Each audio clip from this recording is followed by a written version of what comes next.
coming to you live from Alola's Battle Royale Dome, it's the one, the only PUCL Battlecast.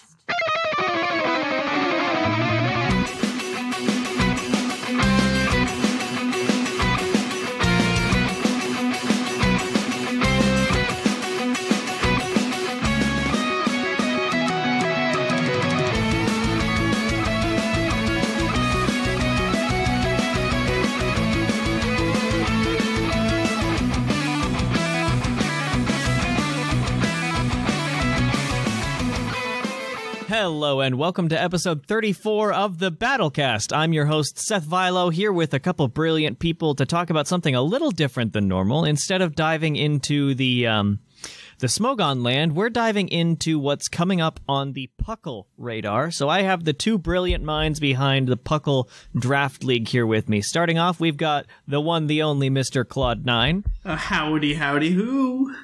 And the additional one and only, Dr. Geo. Hey guys, it seems my cooldown for Battlecast is up. Let's go. Your cooldown for battle. The stars have a... Didn't that happen earlier where Saturn and Jupiter aligned like a couple weeks ago?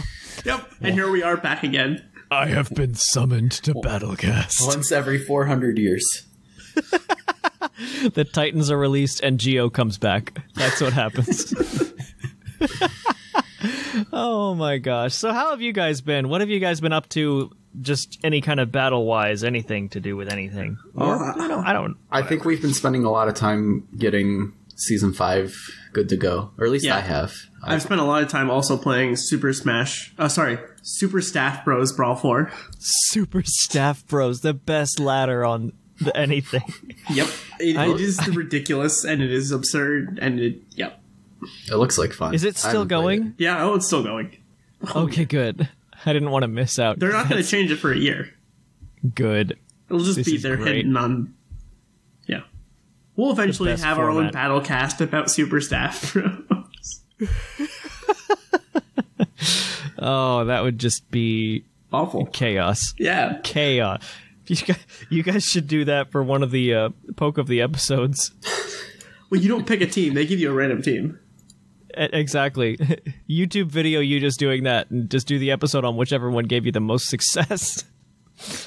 Oh, that's a fun ladder. That's a really fun ladder. I need to play it. But the other really fun ladder, if you want to call it a ladder, is the PDL stuff. So that's why I've got these guys on. We've gotten our people... sign-ups are done for that, right? Is that right? By the time most people listen to this, It'll be done. There's a few days left, but we're really tight already in terms of... We've had a lot of tremendous people. Yeah, we've had a tremendous turnout. Okay, so yeah, on release, that'll probably be all wrapped up and everything. So now this is where the folks who got in can start planning out what they want to draft, because that... Take it from me. What you draft can make or break your success rate for the rest of the time. They say that 90% of how you do is based on your draft. Yeah. I won one game last time I played. It was great. One of the entire season. But I had fun. The memes I tried did not work, but Meteor Beam Clefable? Meteor Beam Clefable. I had it for 2 battles, and it died before I could use it. So sad. Sad day. I was so sad, so upset. It was gonna rock the world. And then, like, the other thing is, like, the person didn't end up bringing what I brought Meteor Beam Clefable for. Oh, no. So I see the team preview, and I'm just, well, shoot. There goes my gimmick. I have no reason to use a rock move. Dagnabbit. Oh, well. But... before we dive into draft, we have just a couple of things in tier time to go over, so we will be right back. It's tier time. And we're back for tier time, and before we dive into it, I'm going to go ahead and pull back the curtain a little bit on why this one's going to be different from the rest. We, at PUCL Plus, are changing up the release schedule next month of when each show comes out. The Battlecast will now be coming out on the second week of each month instead of the last week of each month. So with that in mind, and with there being 2 weeks between now and the next one, and there's going to be a tier shift in between there and all that kind of stuff, we're going to hold back on a little bit on the depth that we usually go in this tier time.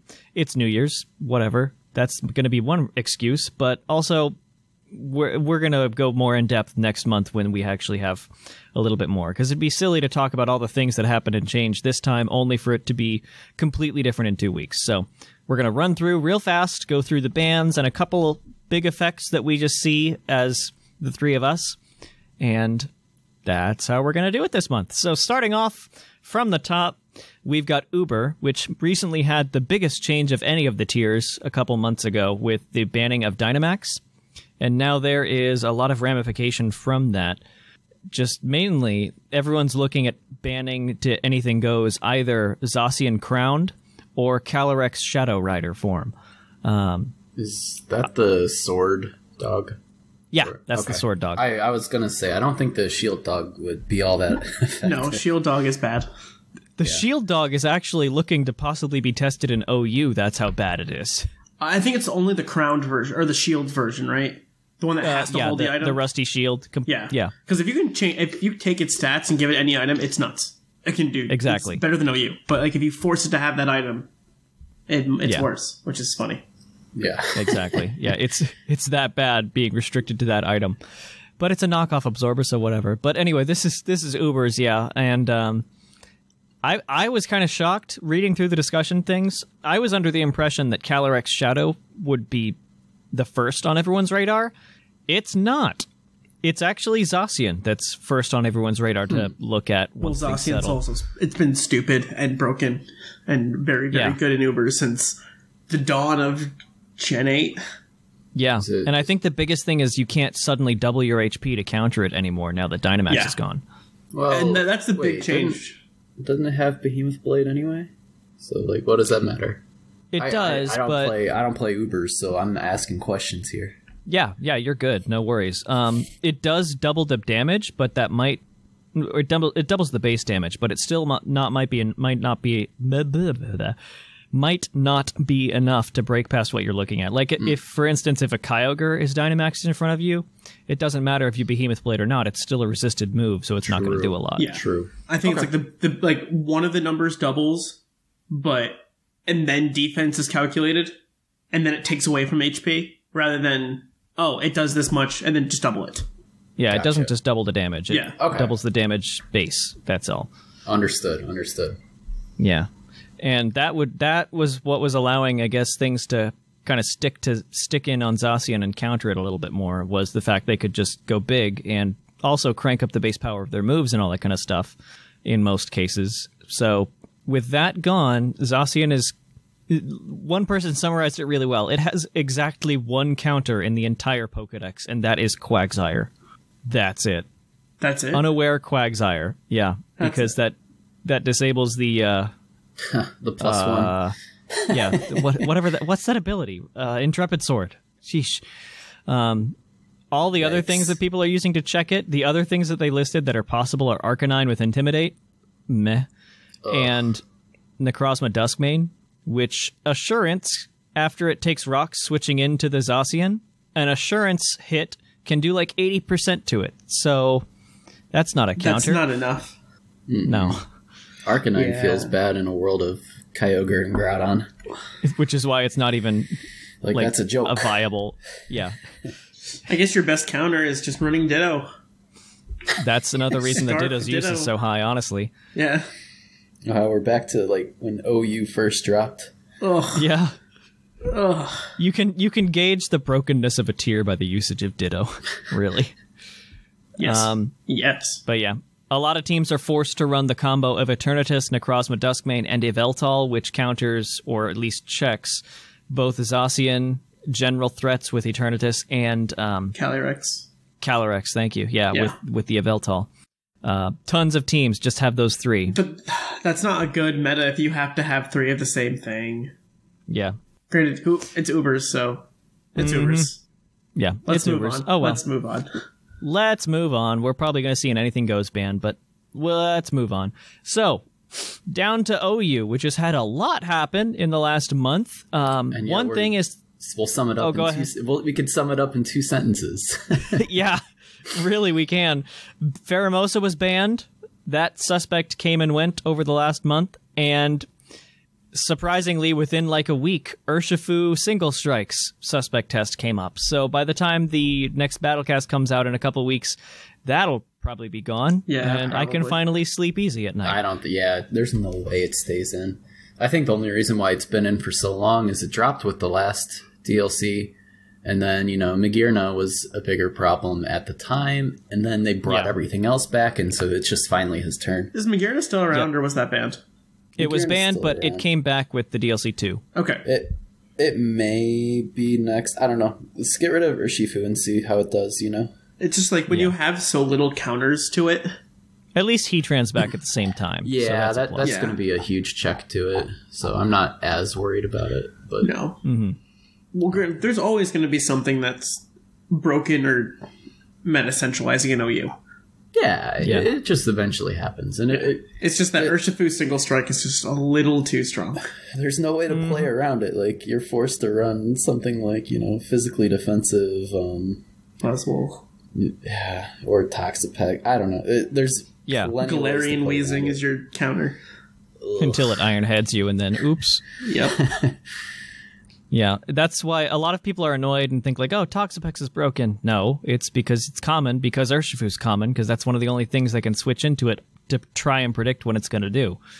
Because you throw Toxapex in case it close combats, and because it can absorb a Wicked Blow, then you go to the other thing once you know what move it's locked into, and let Regenerator heal you out.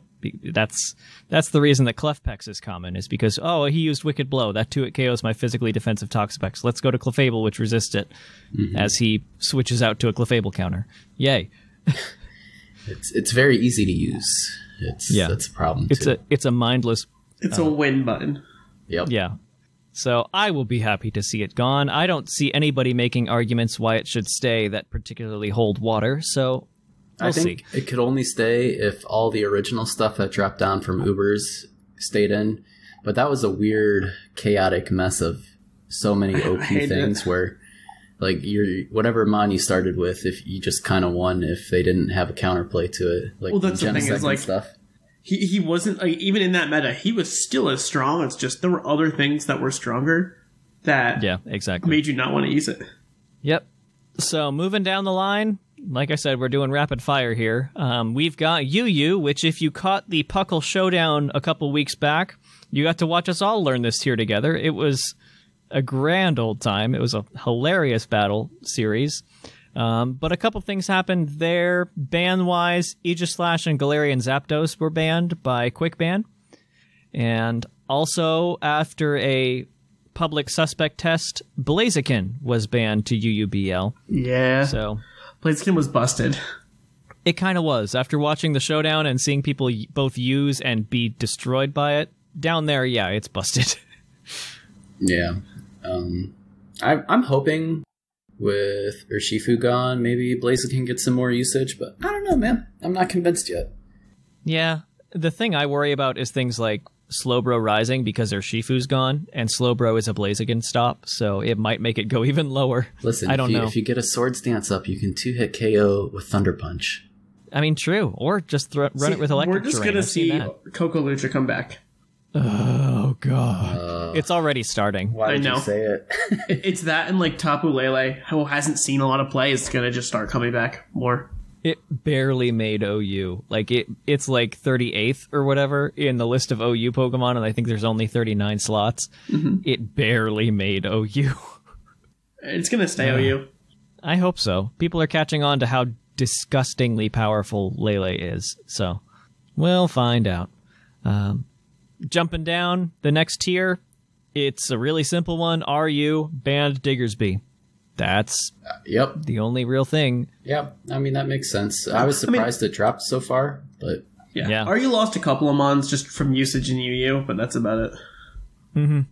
Yeah, it lost Slowking and Grimmsnarl, just in general, to regular tier updates. It also lost... I thought it lost something else. Never mind. Yep. So now we have the tier next up with the biggest amount of change, NU. So buckle up. I disagree. I think NU is fine. Yeah. After these bans, I think so. So buckle up. Here's the bans in NU for the last month. Lucario, Arctozolt, Durant, Male Indeedee, Heracross, Drought, Poltegeist, Linoon, Sharpedo, Slurpuff, Drizzle, Tornadus Incarnate, Barbaracle, and Slowbro Galar. So, weather and a lot of other things. Yep. You can't run weather in NU anymore. Yeah. So sad day. What they've been doing is they started with everybody in OU, and they've slowly been moving people down to the tiers they belong in. And each month has its own, like, shift. Like, we see a big NU shift this time, and you'll notice that because there were, I almost want to say like 50 different things that got added to PU because of these NU changes. Yeah. And it looks ridiculous. I don't want to name all the things that dropped T and the PU because we would be here another 5 minutes. What's 7 times 9? I can't think. 63. Well, that's how many things dropped. Are you sure? Roughly, like with quick count the column, count the row things. That's how many things. I believe it's 66. Yeah. Wow. Yeah, that's how much dropped from NU to PU. So real quick, let's. I mean, that's NU as a whole. Those are the bands. Yeah. We aren't sure of the ramifications yet. We'll go into more depth, like I said, next month. Next show, not next month. Show. Go enjoy the chaos in the meantime. Fine. Yeah. Next year, we could even say. Next year, yeah, as a matter of fact. So, yeah, PU, in addition to those 66-ish things that Claude was mentioning, you can find the graphic on the Smogon Twitter, on the Smogon Facebook, in the thread, in the forums. You can find that, and there'll be another one by the time this comes out. They also unbanned everything that they had previously had in PUBL to try them out again.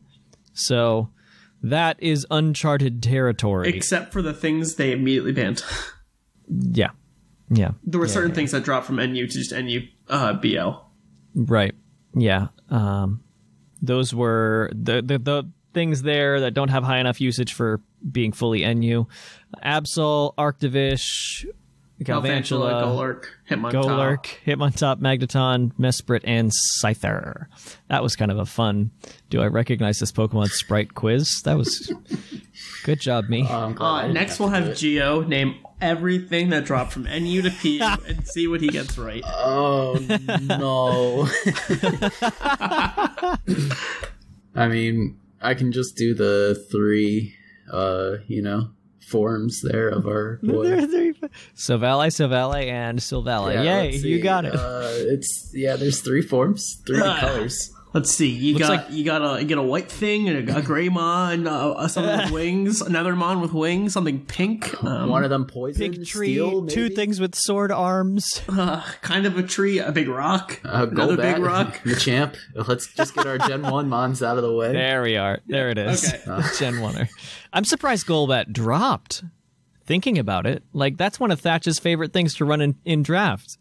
It's a lot of fun in general. I also like it. Yeah, well, I expected it to keep rising. And Rosarade's down here. I remember using that thing, get the plug-in, back in Gen 4. Wasn't Roserade just like NU or RU not too long ago? What? Yeah, it was NU, dropped to PU by this graphic. Like, holy mackerel. Oh, man. But anyway, that is the rapid-fire tier time that we've gone through. Again, we'll have more analysis next show. So without dilly-dallying, let us proceed on to the topic. We'll be right back. And now for our main topic. And welcome back to the topic. We have with us the 2 brilliant minds, as I said earlier, behind the PUCL Draft League. And so we're going to talk Draft League because that's coming up. We're going to start building our teams. Do we have a draft day or anything like that fully determined yet, or still in the works? Claude, you want to take this one? We have a day. If I'm putting you on the spot, planned out. Can we announce what it is? No. Sounds good. But we have something. We are waiting on a couple of responses to let us know what's going on. Perfect. Before we announce whether it's going to be a fast draft, a slow draft, Shield will always be slow, but fast for, As long as we can get everyone in on it. If like we're kind of a little tired of people missing for one reason or another. It just it makes sense. Yeah, it isn't fun for the people that miss. And, no. You know, so I think we have I think we're waiting on like 1 or 2 people. I think 2. One is like a hard maybe, and then the other is needs to get a work schedule. So yeah, so it's like if the work aligns with us, there will be a fast draft on a day. If not, it will be a slow draft for everyone, and we can all deal with it. Yep. Awesome. Yeah, makes sense. It's good that you guys are trying to get everyone's consideration and buy-in too, so that's really good. Yeah. But yeah, so we're talking the preps that you need to start kind of considering and making before draft day. So tell us, there's a couple changes between this draft and the ones that we have done before. Can you guys enlighten me a little bit on what's different about this draft versus like PDL 4? Okay, the biggest change from PDL 4 is we have brought S tier back. Yeah. With Crown Tundra, it dropped a ton of top tier mons, right? So we were left with either a super inflated A tier or we start bumping things up into S. And we spent a lot of time, all the admins, figuring out what should be S, what should be A, and kind of rebalancing around that. So it's very top heavy, I would say, this season compared to old seasons. I wouldn't say it's debatable. It's debatable. So, like, to counteract a lot of that, we did input a change to A tier, where normally we've had it be costing 180 points, but this time it's going to cost 200. Just so that way you are taxed a little harder. Because we've noticed that, at least in the past couple of seasons, where you can just draft, like, a couple of A tier mons, not care about your bottom of your draft, and you have just an incredible lineup no matter what. Yeah. I suppose before we get too far, do we want to give just a very quick overview of what Pokemon Draft League is? Sure, go for it. In case people are brand new, Yeah, so at least how ours works, it's similar to like a fantasy football league. We have a certain number of players. We call them coaches. It goes through a snake draft. There's a pool of Pokemon that we've tiered from S down to E. You're required to take 1 from each tier, and then you have a certain number of points that you can spend on other mons. Once a mon is selected, no other player can take that Pokemon. So only one person can get a Rillaboom, one person can get an Entei, so on and so forth. And then you battle out each week, and then it's a lot of fun. Yeah, so just to go in further depth, we do have a whole rule sheet on the Discord. If people are interested in learning more about it, we will be announcing all the coaches on January 3rd, and then the draft order on the 4th, I believe, is what we've established. So, but as far as it goes, the point is that you draft, I think, 10 mons over the course of either a couple hours or a couple of days, and then each week you go into battle, be like, oh, I know what my opponent has. Let me prepare my team to best beat my opponent. And they're also doing the same for you. So it becomes it's a team building, like strategic skill, strategy, fun RNG based game. I'm trying to think of all the other buzzwords I could throw in there. Pretty good summary, I think. Yeah. I think that captures most of it. Yeah. The other change that we are doing is we are changing the number of trades that you are allowed. We've normally allowed 3 trades per season. I think they're like regular free agent trades. This time, we are upping that to a minimum of 4, or a minimum of 4. And depending on if we do a fast draft, we may jump that to 5. Just so that way people have a little more flexibility with their team. Because if you only get 1 minute to pick and you realize, oh, I should have done this with my team instead. And at the end of the draft, it's like, all right, cool. There's a break, there's time, and then we'll announce when everything will be up and running. You can try and make changes to your team without much penalty. I like that a lot. Yeah. For my own reasons, I like that a lot. Yes, but it should help a little bit. Yeah, we're trying to make it a little more fair for everyone. That was one of the big comments we got from last season, was that people wanted some more trades. So we debated doing like a 24-hour like free period if you can do whatever you want in those 24 hours, but that can just be a mess. That's a little too much. That kind of defeats the purpose of the draft. Exactly. I think the other big thing is we're stopping trades much earlier in the season. Halfway. So, yeah. Okay. Try and limit some people that just want to dump their teams like with 2 weeks left. Yeah, makes sense. Yeah, we've seen that a couple of times where it's like, oh, I can't make playoffs. Let me trade my best couple of mons to this person so that they have a better shot at winning. And like, no. Mm-hmm. That's not how this works. You don't see that in like professional sports. Be like, oh, what do you know? LeBron didn't make playoffs. Let's trade him to a team that's on the playoffs, and they can give him to someone who will. Yeah. Okay, so we can get back onto track. So like the Pokemon themselves. Yes. Things so like that. I think the easiest thing to do is just starting with it. Like, we're going to have 18 to 20 people in each draft, and there are 26 S-tier mons. Now, there are not 26 mons that are deserving of S-tier. Let me start out with that. However, we didn't want to force it to be like, oh, well, you have these 20 mons and you're guaranteed you have to pick one of them. Like, and then all of them will be picked by at some point. We wanted to give some flexibility because some people may value things higher or lower than other people, and you by no means have to select your S tier first, but that is the most limited and restricting tier out of all of them. So it's highly recommended that you get yours. You at least have an idea of what you want before you go into the draft. Like, I wouldn't kind of just airball my choice of S tier. Like, this one's fine. Let's go. Yeah, it's one of those things where, like, once we announce the draft order, you can actually start preparing. Because there's a big difference between, I am within the top 5 to pick, and it's like, oh, cool, I can base my entire draft. I can make 5 different drafts in my mind about different S tiers I can get versus being like 18 or 19. And it's like, oh, okay, so I'm going to not get my top tier S choice, but I could get something else.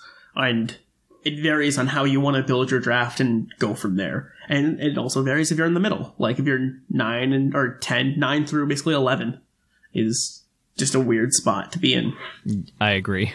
Mm-hmm. I think 9 through 12 is like the middle, and it's like you don't really get a good spot. But granted, that's enough to get a good solid S tier and a decent it's not the worst spot anymore.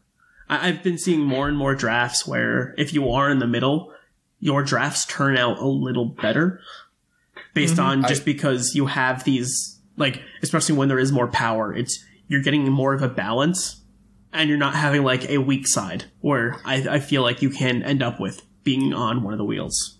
I feel like it's almost a bait to get one of the higher picks too, because you can mess it up. Like if you don't pick something that ends up being broken later, like then you're left with like weaker A tier mons and a weaker S tier mon. So it's tough. There's a lot of pressure, I think, in those first couple picks.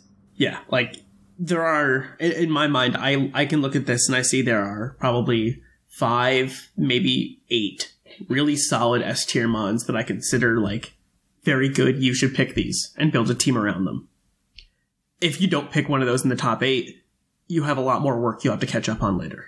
You'll have to look for steals and things like it back to you to make work in better fashion, I would say.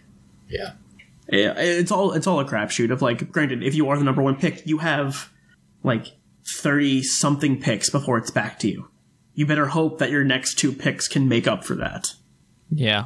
That's a real hard time. Yeah. I've been number 1 before. I've been like 28th before. It varies. It really does change how you approach it. And there is no one best spot between like number 1, number 10, number 12, 13. It's all about how you pick and what you find. And a lot of the time, the most important thing is being versatile and being able to adapt to your position. Mm-hmm. Because if you get something later, it's like, this shouldn't have dropped to me. I should take this. But will that then screw up the rest of your plan? Or how quickly can you adjust on the fly, especially if you're in the fast draft? Right. Yeah.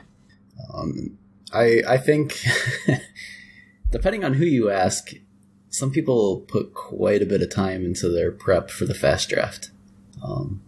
I know our little team building, we do put in quite a bit of work in terms of ranking mons in each tiers. Oh yeah, I have a lot of that set already.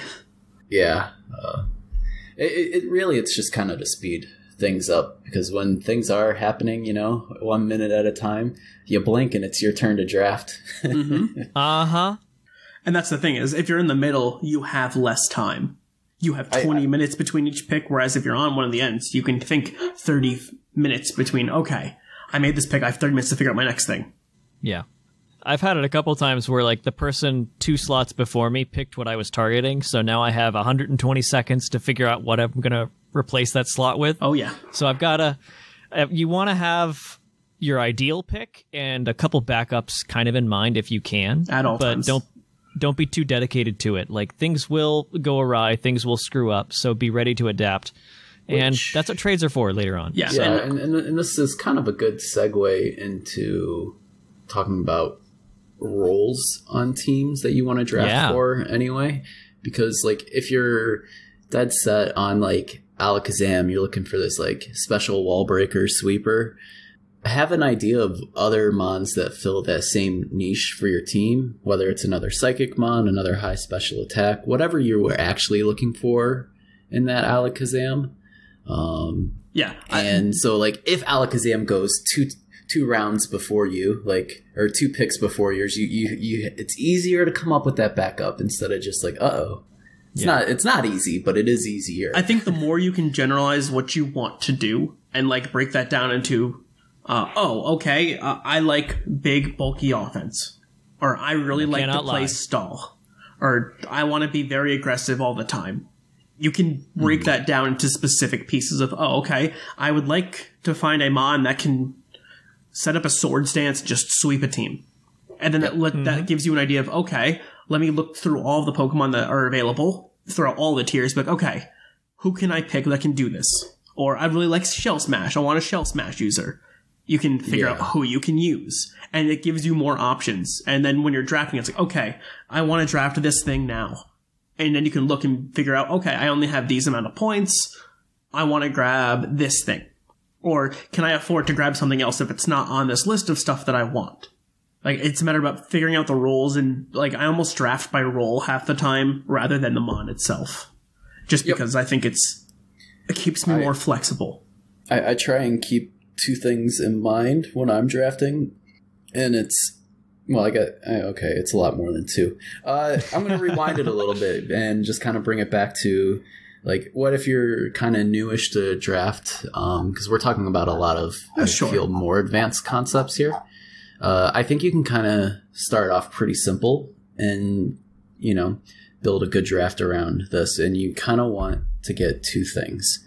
You want to get your 2 cores set up. And this is by no means saying you have to have them. Your fire, water, grass core, and your fantasy core. So, just to give you a quick tidbit, the reason why those are cores and considered good cores is because they have good synergy with each other. A lot of the times they check each other's weaknesses, which is the whole purpose that they're called a core.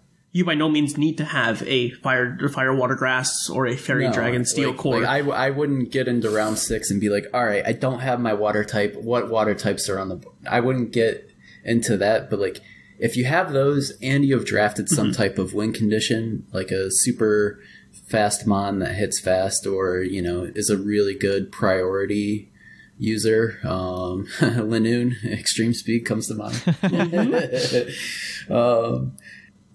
I think if you're fairly new, that can set you up to at least be in a good position to win games. You still have to win them, but you kind of cover your bases that way. You have most of your roles fit as long as good synergy between your typings, and you have a win condition mon who will win games for you. Yeah, because the more synergy you have between your mons, the better off you are. Yes, and that's what we've seen, I think, in the past couple seasons of draft, is these winning teams have more in synergy with each other than, like, necessarily using the most broken mons in the tier. Like, there's still stuff that's broken about them, maybe, you could argue, but there's just a lot of, like, it works well together where you can't address all the threats at once. Or they cover each other's weaknesses enough where if you focus too hard on breaking one thing, you can't break something else. Exactly. Yeah. And we've purposely left a couple of things either very high or very low in the tiers so that way you can build some of these cores and have fun. Mm-hmm. Yeah. I noticed that things like the C tier and the D tier and even the E tier are just gigantic. And those are kind of the cheaper things. So, finding the budget version of the Pokemon that you really wanted but don't have enough points for is kind of a fun thing. Like, for instance, if I really wanted to draft Reuniclus because I am a monster and incredibly evil, but if I don't have enough points for it, Duosion can kind of accomplish the same thing. And it's E tier. I just have to be ready to accommodate for how different it is from actual Reuniclus. Yeah, it's the same thing with Ferrothorn and Paraseed. They're in two different tiers, but times. do very similar things sometimes. Yeah, there's like budget versions of other mons. Exactly. There's Budget Panda. I think he's C tier. Pangoro? Pangoro is D, I believe, still. Oh, D? Okay. Well, I mean, he's budget. He's budget Urshifu. Yeah. Just without the speed. And the Wicked Blow, but that's kind of important. Yeah, a little bit. But yeah, so there's lots of ways you can go to the draft. It's probably a little intimidating when you first look at it, but I would even say when we announce everything and you start to prep, almost even do it top down. Definitely take the time though to rank your choices through each of the tiers, because that'll help you. Because I feel even in the slow draft, when it gets to your turn, that time can go by fairly quickly if you're not paying attention to Discord. Yeah, and draft position determines a lot. Like, I don't start doing a lot of my real prep until I know where I am in the draft. Yeah. There's no real point. No. Like, you can kind of mentally say, hey, this mon looks good in this tier or that. Yeah. But like, things look good everywhere until it's like, oh, okay, I am the third pick overall. And then at that point, it's, okay, let me plan out my first 3 picks that I would take in order, so that way if one's gone, it's gone. 2 is gone, okay. And then I'll do that. All right, cool. If I get one of these 3 mons, what teams can I build off of them? What mons synergize well with this? And then I just start building out more and more flow charts off of that to be like, okay, we start with this at the top, and then we just start building off that until we get to a good point. And even if you're later on in the picks, like, I've done it several times where it's, okay, cool, I'm going to draft my top 20 mons and figure out which ones I want, what I don't want, what's still around. Do I want anything in a tier below or higher that fits things better? And it becomes a giant game, like a giant puzzle to figure out. And that's all a lot of Draft League is getting things that it's a puzzle. Trying to figure out what you have and how you can best your opponent in a creative way or in a brute force way. It all works. Yeah, I think that's why most people are drawn to it, is because of the sheer amount of like puzzling and problem solving you get to do. Because no 2 matches are the same. No, even if 2 coaches face each other with the same 10 mons twice, there's bound to be differences after the first match. You make adjustments. It's a really creative way to see how some people are able to use mons in different ways, too, with different movesets, or just some items get usage that don't really see too much. Like, I think the British gent used the utility umbrella. Nice. Like, he switched it, or he tricked it onto a rain dance mon, and it was like, oh, that's clever. Yeah. So there's some fun interactions that you don't normally get to see. The Legend of Thunder Ferrothorn. Oh yes. I feel like if you're that Shambles and Ozzy? Huh? That was Shambles. I forget who. And Sigma. Oh, Shambles and Sigma. Yeah. The Baltimore Orcorios. Yeah, Sigma had a Pelipper, and he felt it was safe on a Ferrothorn, and Ferrothorn whipped out Thunder and knocked it out. Oh. Instant tilt. I can guarantee it. I would be. And that's the fun part, is who knew Ferrothorn got Thunder? Right. And then it has to hit and connect. Well, it was raining already. Oh, it was raining already. Perfect. Never mind. After because that, the Pelipper was in. But like that just shows the fun you can have. Like, we've had a bunch of crazy things happen. So you never know. And that's the fun part, is just watching the matches and seeing who can do well. And then we have a longer season this time as well. I think it's 12 weeks or 13 weeks, 12 games versus I think 9 what we did last time. So we're moving it on a little bit more. We think it's going to be fair that way. Yeah. More, we've added wild card slots back in because we're just going to do the 2 conferences again. So that should be more fun. removes the stigma of there being one blood conference and the other being quote unquote easy. Whether that's true or not, now there's really no excuse. There's more wildcard teams that can get into playoffs. Yeah. A blood conference. So, like, it is entirely possible for the playoffs. I forgot what we set it to. I think, like, we chose, so, like, if there's 20 teams, I think this time we're doing 12. So it's slightly more than half. We the NBA now. Yeah. Just so that way we're giving more people an opportunity to play and have fun and do well. And I think that's the main purpose that we want to get across, is that this is PDL, this is fun. We are by no means the best draft league players in the world, but we like it and we enjoy it. And we've been doing it for 5 seasons now. So yeah, we're doing something right, and we want to just keep having fun. And that's the most important thing. I'm really glad we were able to split up into 2 leagues because it was a problem, I think, when you got these brand new people coming in and, you know, they face like one of us or a Fac Luigi. And it's like, so could you tell me what EV training was? Like, nothing personal, kid. Let's go. Yeah. I'm sorry for what's about to happen. No. Oh, dear. Yeah, because I remember that happening when we used to be on cart, where people didn't always have the ability to get the different mons every single week. So, but now that we're on Showdown, it's so much easier. You don't have to worry about it. Yeah. That was a change I was a little worried about. And then after it happened, I was like, I don't know why I was worried ever. No. Yeah. I think you get more people because of it. Yeah. And the wide variety of stuff that you can do. It's like, oh, I didn't know this Pokemon got this move. How does it get this move? Wait, I don't care. Yeah, Remove Tutor from Gen 3. Yeah. Ugh. It gives me weird soft boil vibes, man. Yeah, right. Exactly. Which was a pain, even if you had the ability to gen on cart, because you had to know the exact origin story of the mon you were genning. Exactly. Ugh. Never again. Yeah. One other thing I'll throw out there, which Claude has to remind me of every time I look at this draft ladder list, is that just because something is good in OU or not good in OU does not mean it will be good or bad in draft. Yes. They are not directly... They're slightly related, but not directly related because of the weird ways that teams have to be built by the rules. That, and there's only one of each mon.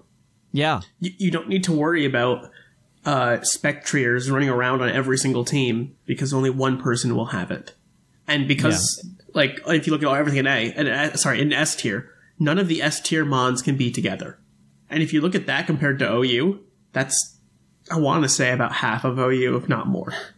Yeah, right. It really is. So, like, you're basically taking, all right, so none of OU can, like, you will have pieces of things. So, like, there are things like Necrozma. Necrozma is a very, very good mon draft. And what is it? PU? Yeah. Something like that. And that's because it has such a wide move pool that when you can base your matchups on a week-to-week basis, it becomes that much stronger. Whereas when you're playing on the ladder, it's just another mon. And you have to prepare for everything at the same time, and usually you're just running stab coverage and you lose dark types or something. Mm-hmm. Mm-hmm. Mm-hmm. But here it can be a tanky toxic machine. It can sweep. It can set hazards. It does so many things. And it can be both physical and special, so you never really know. Yeah. Yeah. And that's why it's the versatility of a mon makes it that much more powerful. It's like things like Infernape are always an incredible mon in draft because it can be physical, it can be special. It's fast. It has priority. It has both priorities too. It has vacuum wave and Mach Punch. Yep. It has hazards. I think it has Will-O-Wisp, Slack Off. Like it has a bunch of like crazy moves that you never know what it's going to do. Gen 4 starters were just built different, man. Yeah. It's a shame they're not here. But like that's the fun part is you have to then figure out, all right, what are they going to do? How can I prepare for that? And the other thing that we've decided this time that I think is going to be interesting is we're not releasing the conferences or the schedule until after the draft. So you'll have no idea who you're going to play until after you've drafted your team. Nice. I like that. That's fun. So you're not looking at what they're drafting and being like, oh, crap, now I've got to counter that. There wasn't too much of it, but even some metagaming like that we just felt was anti-fun. Oh, yeah. Yeah. It's one of those things where, like, is it going to make a big impact? No, not at all. But I know I've done it where it's like, oh, gosh, wait, the guy who drafted Tapu Koko, all right, he's not in my conference. I don't actually play him at all. I don't have to worry about this. And I can draft differently accordingly. I can get my ground type halfway through the draft, whatever. Yeah, it's not as important to get early. Whereas with 20 You people... should grab Hawlucha to steal it. Yeah. Exactly. It's like, oh, I should grab this now, but you could be facing it 1 week, or you may not know. Yeah. Especially when you're going to be playing 12 games out of 19, 20 people. You're going to probably play most... You're going to play most people is the answer. So prepare for everybody or prepare for no one. It's all the same.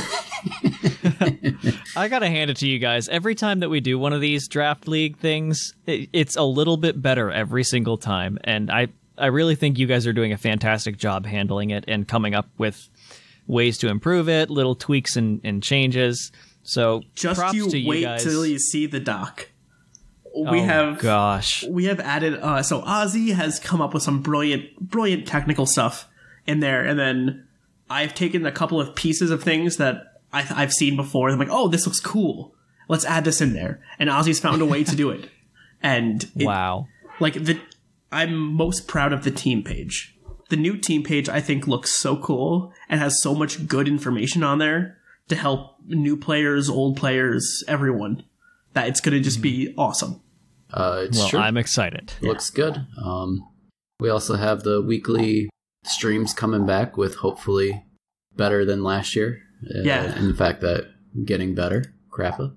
Yeah, we're always going to get better. We're going to, try and pump out more positivity this time. And we just keep good content rolling out. Sword is going to be a bloodbath, and we're going to trash everybody because we can. Yeah, that's more fun.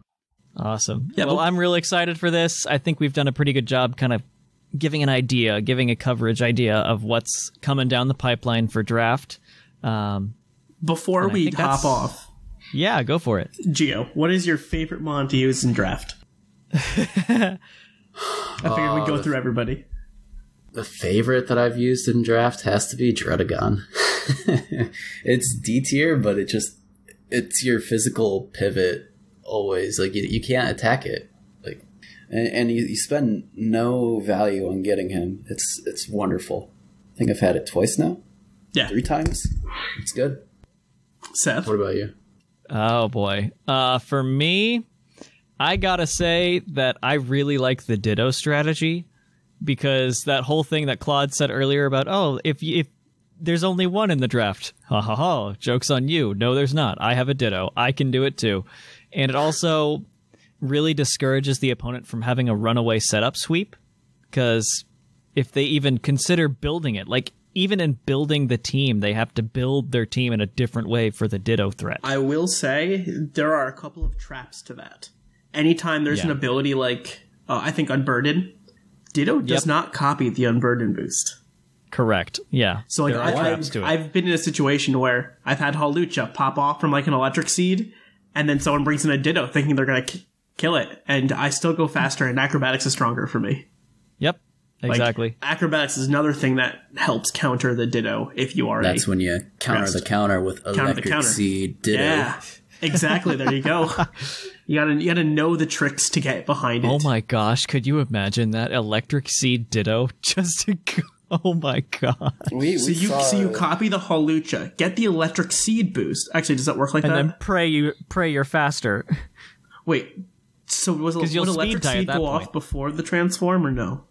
I don't know the mechanics. I don't know. Actually, I would test that before you go into a battle. This is the fun part where we get these crazy scenarios of like, oh, does this happen? And I can't tell you the amount of times I've like had a one-on-one battle with someone in Showdown just to test an obscure thing. I'm like, bring whatever you want. I need to know how this works. Yeah, I need to know the order of which these like effects proc. I remember it was in a draft league that I learned that Magic Bounce reflects Parting Shot. So they tried to Parting Shot my Sableye, and now the Sableye bounced it back, and I could switch out.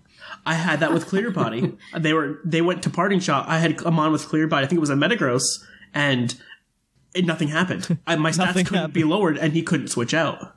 Oh. So he tried to switch out, and Clear Body activated. My stats weren't lowered. He didn't switch out, and suddenly I hit him with a Meteor Mash, and it was like, well. Oh, huh. Yeah. Granted, that was back in Gen 7, and I hope that's still the case now. This one isn't as obscure, but I still found out during battle. Court change switches screens, Yeah. Yeah. including Auravale. Oof. So that's fun. Yeah. How about you, Claude? What's your favorite thing to run? Oh gosh. So, and this is my favorite thing just because it's a meme. But I love Linoon. Of course. Even in C tier, I think it is still really, really powerful. Because A, it's 100 base speed, extreme speed is faster than everything else, and belly drum gluttony. Yeah. And it has Stomping Tantrum now to actually dent steals instead of Shadow Claw. Stomping Tantrum, you have Shadow Claw, you have Throat Chop, Seed Bomb. It can do a lot for about everything. Granted, it's not the best thing, and it needs a lot of support. Yeah. But it can work. Sometimes you can sneak it in there. Oh yeah, it's one of those things where it's like you hate to draft a C tier that you're going to bring 2 or 3 times, but it's one of those that you don't want to bring to every matchup because it is very predictable. Yeah. I believe you can run a Chilon Berry and suddenly your extreme speed is halved, and now you're a sad Linoon. Mm-hmm. Yeah. So no, bring that normal gem extreme speed Regieleki. That's what you bring. Is normal gem even around anymore? Yeah, that's the only one. Okay. Oh. Huh. Okay. Yeah, but there are so many things with terrains that we have not explored yet.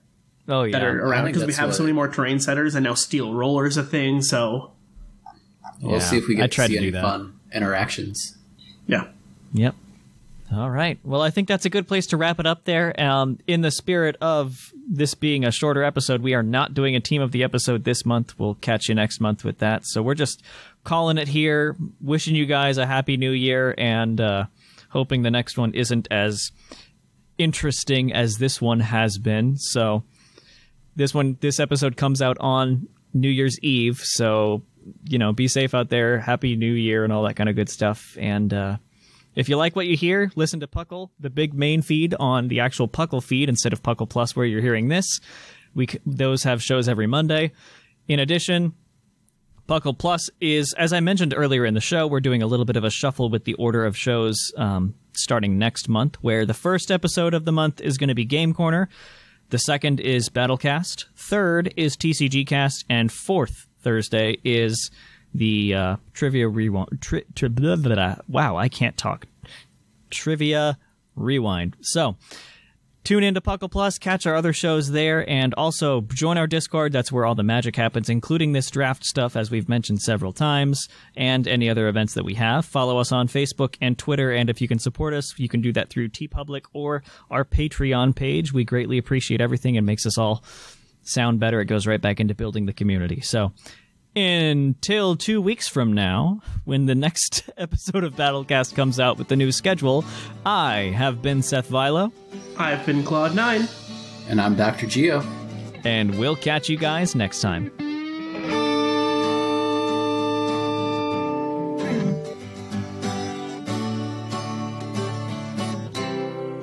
It's closing time in Lavender Town. Time to say our goodbyes. It's closing time. Farewell, my friends. I'll catch you on the flip side.